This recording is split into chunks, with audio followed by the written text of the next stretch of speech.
So today is Balaram Jayanti, Balaram's appearance day, and we are holding this initiation ceremony. It's indeed a very auspicious coincidence. Two things are happening in a certain way. So, the initiation,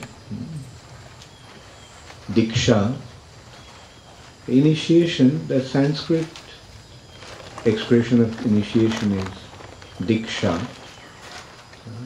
but the English expression also reveals another very important aspect of this ceremony. Initiation means beginning of spiritual life. The spiritual life is to begin through the receiving mantra. And previously, since the mantras were kept as a secret, the mantras were given through this ceremony of Diksha by the bona fide spiritual master to his disciples. So, this Diksha is actually the ceremony of receiving mantra. That's one aspect of Diksha. But this aspect we can see that in this age, Chaitanya Mahaprabhu came and gave the Mahamantra publicly. Therefore, there is no need to receive the mantra through Diksha in this age. Mahaprabhu gave it. And that's why in Chaitanya Charitamrita it has been mentioned that this holy name doesn't depend upon the ritual, vidhi of Diksha and Purascharya. Diksha Purascharya vidhi অপেক্ষা করে জিহ্বা স্পর্শে আচণ্ডালে সবারে উদ্ধার. This holy name is so wonderful that it does not depend upon the formalities of Diksha and Purascharya, purification. Just by coming in contact with the tongue, just the touch of this holy name with the tongue can deliver even a Chandal. Chandal is the most fallen of all human beings. So even a Chandal can be delivered just by chanting the holy name. So in Chaitanya Charitamrita there is a clear indication that holy name doesn't depend upon the Diksha and Purascharya vidhi. And that is why we see in our Sampradaya, the holy name is given. Whoever comes, the holy name is given. They don't have to wait for the holy name. Rather, to become qualified to receive initiation, one has to chant this Hare Krishna Mahamantra at least 16 times a day. So it is not that through Diksha one is getting the holy name. Rather, one actually gets the holy name even before Diksha by the mercy of Sri Chaitanya Mahaprabhu. But then why is still this consideration of Diksha in our Sampradaya? Because of the other consideration. To receiving mantra, we don't need Diksha to receive the mantra. But the other consideration is surrender. Diksha kale shishya kare atma samarpan সেই কালে কৃষ্ণ তারে করে আত্মসমর্পণ. At the time of Diksha, one surrenders oneself, Atma Samarpan. And সেই কালে, at that time, Krishna accepts him, receives him, through the agency of the spiritual master. So that is why, for this reason, Diksha is important. Yes, one gets the holy name, but the surrender, the official surrender, accepting this process and surrendering to the process. For that we need Diksha.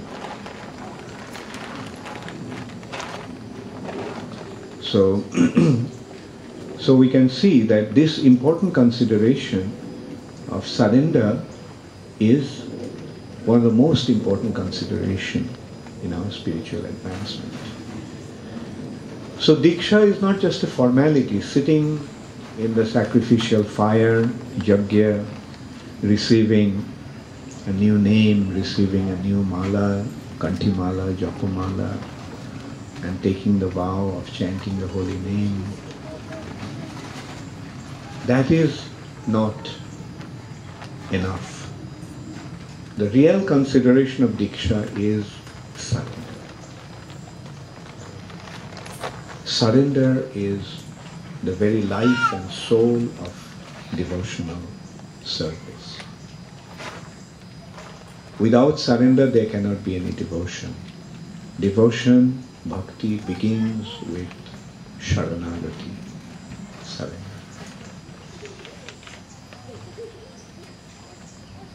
So through this ceremony you are actually making a condition or resolving yourselves that you are accepting the authority of a person, a representative of Srila Prabhupada in ISKCON, and you are considering, you are actually resolving that you are going to surrender to him.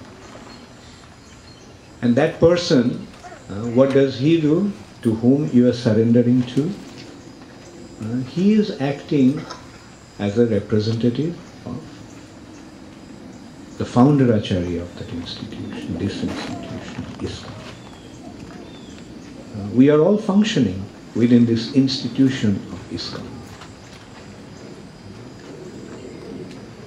So, the responsibility of the spiritual master is to represent the institution of which Srila Prabhupada is the founder Acharya. That means he is actually representing Srila Prabhupada. Generally, the spiritual master acts as a via medium between the disciple and Krishna. But in ISKCON we have another consideration. Not just spiritual master and Krishna.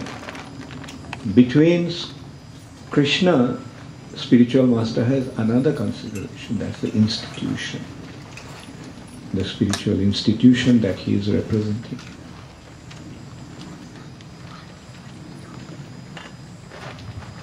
If we consider that our loyalty is only to my Diksha Guru and not to the institution, not to Srila Prabhupada, then we'll be making a big mistake. The mistake will come in the form of creating factions within ISKCON. The mistake will come as not recognizing the importance of ISKCON and the importance of Srila Prabhupada in our lives.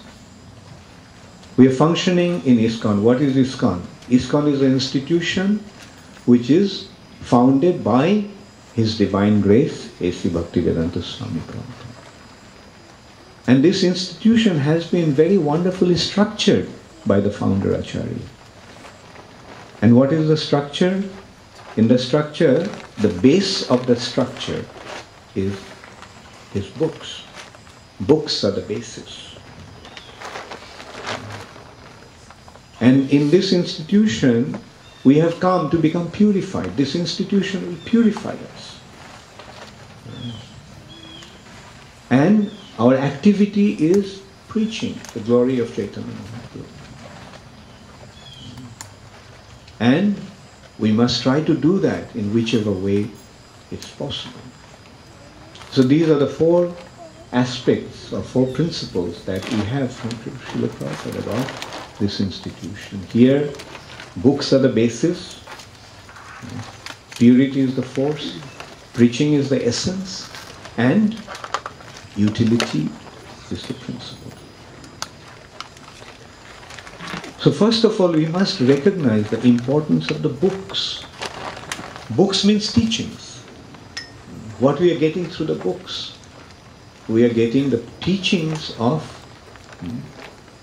Sri Chaitanya Mahaprabhu, presented by His Divine Grace, H.H.Bhakti Swami Prabhupada, in the most sublime way, the most wonderful way.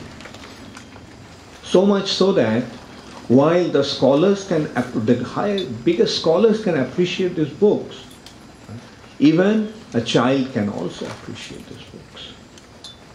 Anybody, that's the wonderful ability, wonderful characteristic of Srila Prabhupada's presentation. While the greatest scholars will appreciate these books, even a child will also be able to understand these books. Anybody can understand these books, and these books are causing a revolution in the lives of the living entities. That is what Srimad Bhagavatam, that is the spiritual wisdom is. Jasmin Pratishloka Janata Bhavitlava. It is revolutionizing our lives, these books. Not only the books, even just every single shloka with Bhakti Vedanta purport can revolutionize our books. When we notice how did we get impressed by Srila Prabhupada's books and influenced by Srila Prabhupada's books. I remember the first book I got was The Nectar of Devotion. And as I started reading from the very first chapter, not even chapter, very first stanza, I felt, this is it. This is it. This is what I was looking for. Of course, then I read the whole book, but it was the very first thing that I read in that book caused that revolution. Changed my whole outlook. How the change came about? The change came about with understanding.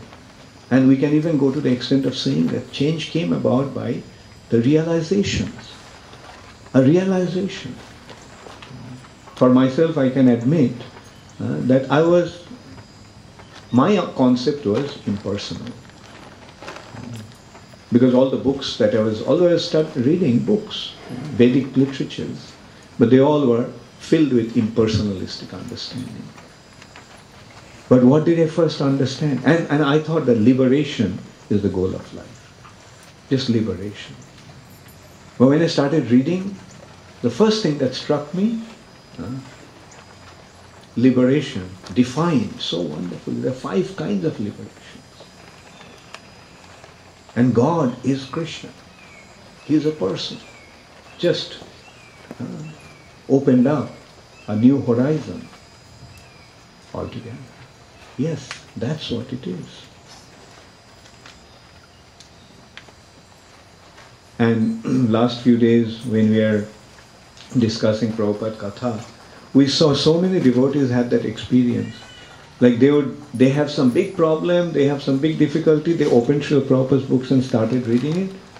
The answer came straight from there. Like this is how powerful Srila Prabhupada's books are. It has come, these books have come to revolutionize the lives of the living entities in this age. And on that books, the institution of ISKCON has been founded. Books are the basis. And what are we meant to do? The representatives of Srila Prabhupada just distribute that information that are there in Prabhupada's books. And so in this way, we have to very clearly understand that when we come to ISKCON, we actually come to the lotus feet of Srila Prabhupada. Practically everyone can consider that point, that when we come to ISKCON, why do we come to ISKCON? We come to ISKCON to get Srila Prabhupada, being attracted by Srila Prabhupada. So that understanding must be very, very clear. Yes, the gurus are coming, but the gurus have the responsibility to establish their disciples' relationships to Srila Prabhupada. Then only the purpose will be served and the mission will grow. On the other hand, let's take the other case scenario. Like if after initiation we think, oh, now I have become initiated by such and such guru, now I am my guru's property. ISKCON is not important. Yes, I will take advantage of ISKCON. I'll take all the advantage of ISKCON, but all the benefits will go to Guru. Then what will happen? First of all, what will happen, we have seen in the past. Our spiritual life will become very, very fragile. It will be like if it is resting on the Guru only, without the consideration of the institution and the shelter of Srila Prabhupada, then if anything happens to the Guru, our spiritual life gets shattered, because there we repose all our faith. We have seen in the past, when Gurus had spiritual difficulties, what happened with many of their disciples, if not most of their disciples. They lost their faith and their spiritual life was destroyed. They lost their spiritual life. Now, on the other hand, if we have this understanding clear, that Srila Prabhupada is the Guru of ISKCON. And yes, we'll have Diksha Gurus, we'll have Shiksha Gurus, but what they will do, they will give me Prabhupada. They'll give me Prabhupada's teachings. They will secure me in Prabhupada's ashram, ISKCON. Then even if the Guru have difficulties, we are safe. And we are seeing that, although many disciples have left after the Guru's spiritual difficulties, but there are many others who stayed on in ISKCON. And we have seen in course of time, those who left ISKCON, their spiritual life was finished. But those who remained in ISKCON, although the Gurus have fallen down, but their spiritual life is safe. They are making spiritual advancement in leaps and bounds. So isn't it a clear indication of what needs to be done? What kind of understanding and attitude we must develop? Ultimately, why we are here? We all are here for only one reason. We all want to make spiritual advancement. Whether I am a disciple or I am a spiritual master, whether I am a simple humble, insignificant devotee, or whether I'm a big personality in the institution, irrespective of that, we all are actually here to make spiritual advancement. That is the only business we have here. To make spiritual advancement, to become properly situated in Mahaprabhu's Sankirtan movement. That's why we are here. So, and that understanding, we must, this is the Vyavasayatmika Buddhi. Vyavasayatmika Buddhi means business. What does a businessman, what is the businessman's mentality? Many of you are here, businessmen. What is your motivation? There's only one motivation, profit. Right? When you go to run business, the motivation is profit. So this is also a business. Krishna consciousness is a business. And what is the motivation? Our spiritual benefit. And whatever is going to give us our spiritual benefit, we'll do that. And whatever is going to be detrimental to our spiritual benefit, we must reject. And that is the clear understanding. And that should be the clear understanding. And I want to make it very clear that here I am acting, I am functioning as your Guru, giving you Diksha with that only one objective. That you have come to ISKCON and I am representing ISKCON to situate yourself properly in ISKCON at the lotus feet of Srila Prabhupada, because ISKCON is Srila Prabhupada's institution. ISKCON is Srila Prabhupada's ashram. Guru has an ashram and the disciples go to Guru's ashram to get trained up. So you all have come to Prabhupada's ashram to get trained up. And I'm just, as a representative of Srila Prabhupada, I'm simply trying to help you. And also consider that it's a huge university.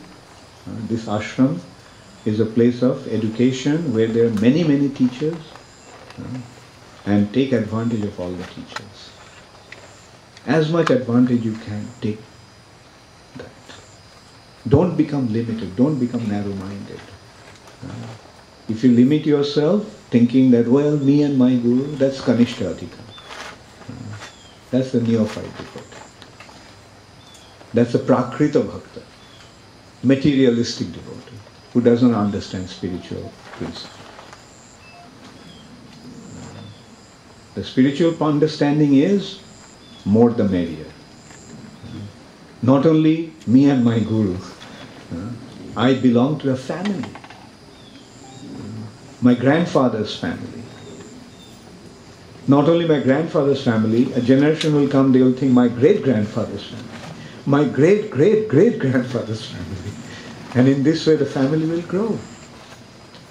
And with the grandfather or great-grandfather, we all are connected to each other, related to each other, the members of the family. So,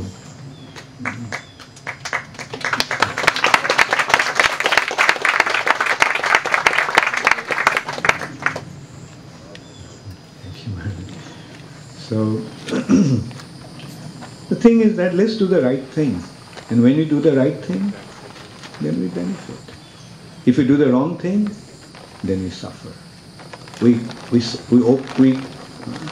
invite injuries and damages. So let's do the right thing. Let's become properly situated in this wonderful family that Srila Prabhupada has given us. Now here, one thing I just want to mention, there are many, this is the beginning of our relationship, and we will be communicating, we will be relating to each other, so there's no need to try to give everything in one go. So that will be there. But one thing I want to make sure, I want you all to understand, as my students, because as a teacher, my duty is to teach you, educate you, give you the right understanding. And the thing is that always remember that you have come to this movement not to become a big devotee. You have come here to become a sincere devotee. And a sincere devotee is humble. Sincere devotee is one who considers himself just a servant. A servant cannot afford to become puffed up. At least in the community of devotees. Outside, yes, I am the servant of Krishna. I am the servant of my master. Yeah, that pride will be there. But when we are in the community of devotees, we have to learn to become humble. So become humble. Don't try to establish yourself as somebody very big. Rather, try to render some remarkable service that everybody will see. And everybody will recognize your service. On the other hand, if you try to become something very big, and if you want everybody else to recognize you, the result will be the opposite. Everyone don't really recognize you. Rather, everybody will become sick and tired of you. Because, everybody has his perception, he has his intelligence. You may think that others are not seeing your inner attitude, but rest assured that everybody is smarter than you. And they can see what's going on. Don't try to become something very big. Don't try to rush in to establish yourself as a big devotee. Don't try to get big positions. Positions will come. Krishna will give the position, but on your part, you become a humble servant. And just try to serve with all sincerity. And try to help this institution. Like many beautiful points came up during our Prabhupada Katha sessions. And one thing that impressed us very much was the presentation of Radharani Mataji, when she was telling that we all are congregation devotees, we all are householders, we are living in such nice, comfortable situation. But we don't consider how the house of Krishna, what situation that house lived in. What's the condition of Srila Prabhupada's house? What's the condition of our temples? So while you are trying to make your situation at home comfortable, please also try to make our temple situations also comfortable. Temple situation also, that means help the temple. Help the temple. While you are appreciating, you are making arrangements for your prosperity. At the same time also think of temple's prosperity. Don't be miserly when it comes to giving to Krishna. One thing I will also very openly, frankly mention here, that when it comes to giving,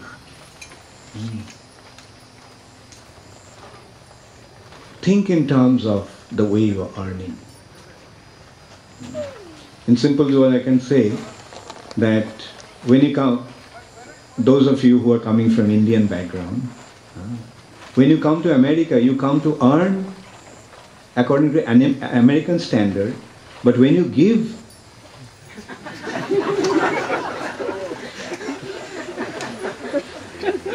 so give also according to American standard. Make it a point that not how many dollars you're getting. Rather think in terms of what's the percentage of your income that you're giving. Think in that terms.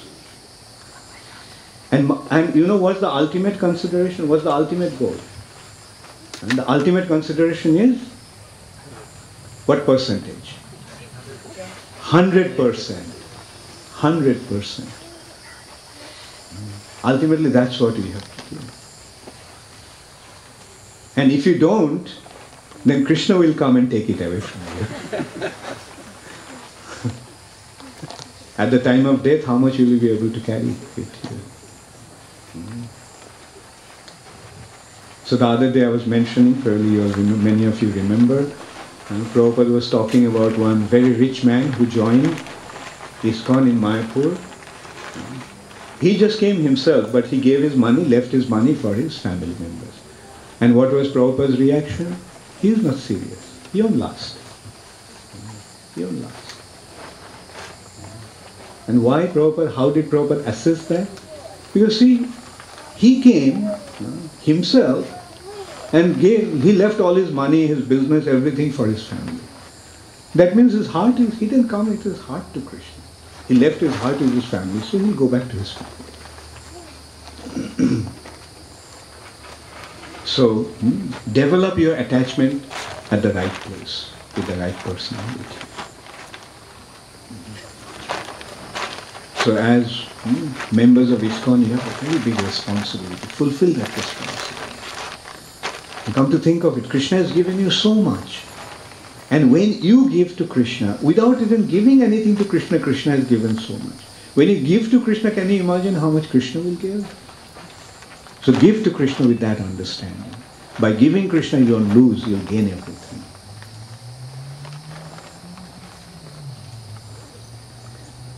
So now I will request His Holiness Trivikrama Maharaj to speak on the holy name and the offenses to the holy name. Hare Krishna. Before I start, I'd like to just thank Maharaj for such a wonderful discourse. Touched so many different subjects, which touched our hearts. Quoting from Srimad Bhagavatam and how Balaram and coming to ISKCON and Srila Prabhupada, and a real tour de force. Thank you, Maharaj. So we've been asked to speak a little bit about the offenses to be avoided. Now you're all going to be taking up this vow of chanting 16 rounds. You're making the vow in front of the fire and the deity and all the assembled Vaishnavas. On the positive side, the vow is to chant 16 rounds. So those 16 rounds should be chanted without offense. The first offense is to blaspheme the devotees who have dedicated their lives to propagating the holy name of the Lord. So this is the most serious offense. Krishna is very much dear to the devotee. He's Bhaktavatsal. If we offend a devotee, there's no way that Krishna will be pleased. So what is offending devotees? In general, offending devotees means that we are seeing their, or you can say discussing with others about their defects. The tendency is there. We do have to be careful not to associate with devotees who may disturb our faith or hinder our progress. But when we start indulging in their finding faults with them, this is very detrimental. Certain representatives will be appointed, or are appointed, you can say, in our ashram. Maharaj is talking about how this is Srila Prabhupada's ashram, ISKCON society, such as the temple presidents, even temple commander, GBCs. So if there's a problem with the devotee, we can mention that to them, to the authorities, but we shouldn't become enlivened by finding fault. It's not our duty to discuss with others about the Vaishnav's faults. Raghunath said, it suffices me to know that they're all serving Krishna. We should try to see the good. So this is the biggest obstacle in our path, to find fault with the devotees, to blaspheme them. And number two, consider the names of demigods like Lord Shiva, Lord Brahma to be equal to or independent of the name of Lord Vishnu. So I think for all of you, that's not an issue anymore. You've accepted Krishna as the Supreme Personality of Godhead, or you wouldn't be here getting initiated. The third offense is to minimize or disobey the order of the spiritual master. For that, we have to be a little careful. We have a tendency to put his instruction in a relative way. We can fall into that category. We see that some of Prabhupada's disciples did that and are still doing that. So we should be careful not to see the spiritual master as an ordinary person, but as somehow Krishna arranged for him to help me to come to Krishna, to come to Srila Prabhupada. So we should accept that this is not ordinary person, because he's not going to cheat me. That's his qualification. Not that he has to be a great big scholar or something, but that he has he's my well-wisher. Srila Prabhupada used to sign his letter, your ever well-wisher. And so he's not going to cheat me, so then why won't I accept his instruction? Why won't I benefit? Just like we accept the Father. Why? Because we know the Father loves us. We have a relationship with our Father. He's not going to cheat me. So spiritual master, we should have that much faith. Otherwise, why we want to be initiated? He's not an ordinary man because he has no malice towards me. Ordinary teacher, they have malice. They have tendency to lord it over us. But spiritual master has no such interest. His only interest is to serve his spiritual master. Fourth offense is the blasphemy of Vedic literature in pursuance of the Vedic version. So that is not such a difficult instruction. We can appreciate that Shastra is the center. We are testing Guru and Sadhu on the strength of Shastra. So we should be always respectful. The fifth offense, to consider the glories of chanting Hare Krishna as imagination or exaggeration. Is that right? So that we should do. We should understand that when the Shastra describes the glories of the holy name, how one chanting of the holy name can remove mountains of sins, we shouldn't think that this is an exaggeration. This is a fact. But that chanting has to be done purely, the pure chanting of the holy name. Therefore, we're encouraged to chant with attention and to chant very carefully, to hear the holy name, not let our mind wander. The sixth offense is to consider, what is it? Mundane interpretation of the holy name. Wait, take it.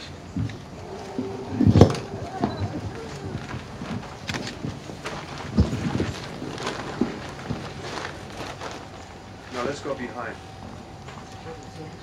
This way I won't disturb you. That's okay.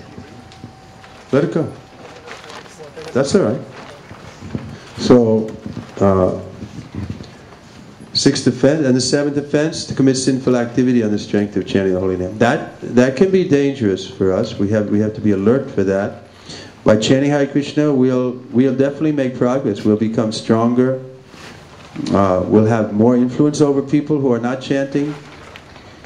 So we have to be very careful not to misuse that power that Krishna will give us by sincerely chanting His holy name to somehow create disturbance or to aggrandize our position. Like Maharaj was saying, we have to always consider ourselves as the servant of the servant. So we've seen that devotees sometimes become powerful and then they abuse that position instead of using it all. Like Maharaj was mentioning, don't try to become a great devotee, but be the opposite, be a good devotee. So don't abuse your position. And the eighth offense, to consider the chanting as one of the auspicious ritual activities often in the Vedas, fruit of activity or karma kanda. I think that's pretty clear that this chanting is not some kind of ritual. It's actually Krishna himself.